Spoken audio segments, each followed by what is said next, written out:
Fear. We all know it, right? It's that knot in your stomach, that little voice in your head that whispers, nope, don't do it, you can't. But what if we've been looking at fear all wrong? What if it's not something to be crushed or conquered, but something to understand, and maybe even use to our advantage? Okay, let's dive in and really figure out how to transform our relationship with fear.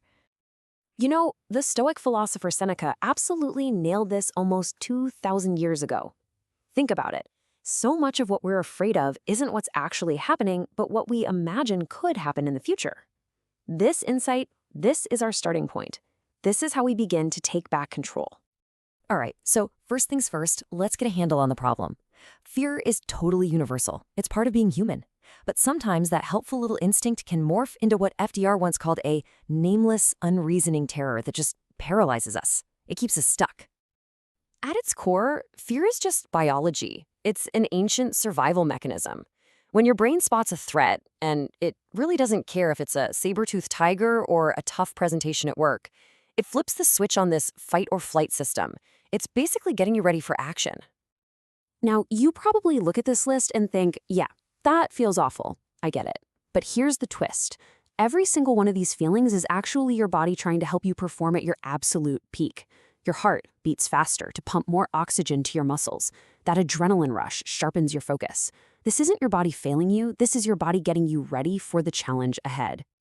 So, faced with all those intense feelings, what do most of us do? We bail. We avoid the thing that's scaring us. And hey, it works. For a moment, you feel this wave of relief. But here's the trap.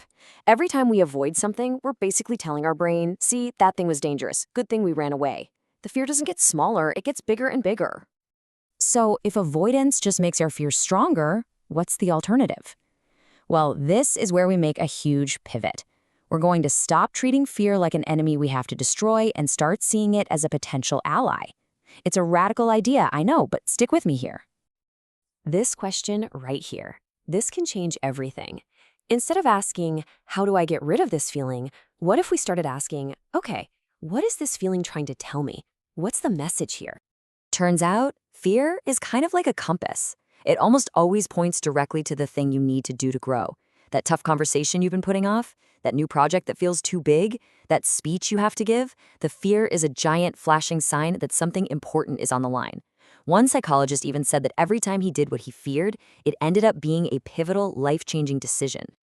And this leads to a fascinating mental switch we can flip. Think about it. The physical feeling you get right before a huge roller coaster drop is pretty much identical to the feeling you get before a big job interview. The racing heart, the butterflies, it's the same stuff. The only difference is the story you tell yourself. Is it a threat or is it an opportunity? Is it terror or is it excitement? Choosing opportunity is the whole game. Okay, so that's the theory, the big idea. But how do we actually do this in the heat of the moment? Let's get into some super practical tools for your mind, mixing a little modern science with some incredible ancient wisdom. This is an absolute game changer, straight from the Stoics. Instead of letting some vague, fuzzy fear float around in your head, you drag it out into the open. You get super specific about the worst-case scenario. Then you make a plan to prevent it and a plan to repair things if it actually happens. You'd be surprised how often you realize that even the worst case is totally survivable. It just strips the fear of its power. And here are a few more quick mental hacks. Just giving your fear a name, like fear of looking stupid, makes it a concrete problem you can actually solve. Or just acknowledging the feeling, not fighting it, can stop it from spiraling.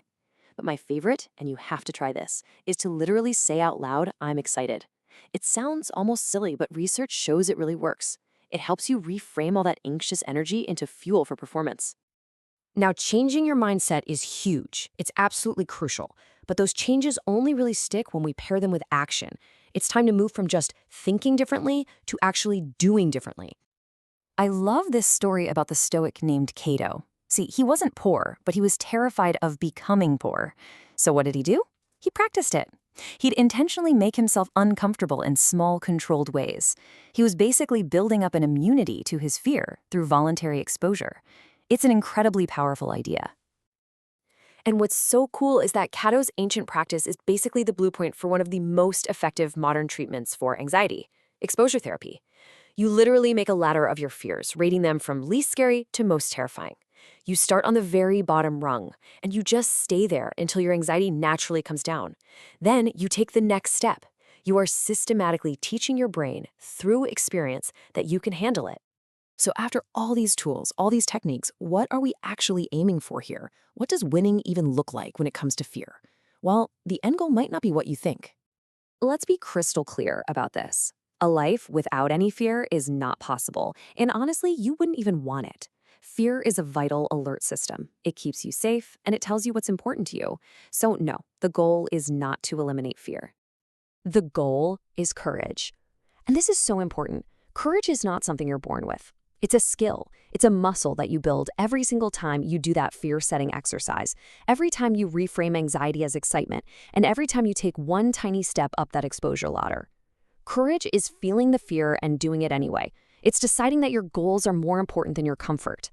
So I'll leave you with this thought. You have the tools now. You understand the mindset shift. The only thing left is to practice. Don't wait for some big, dramatic moment. Think of one small thing. Something that just gives you that little flutter of fear, and choose to step toward it today. What's it going to be?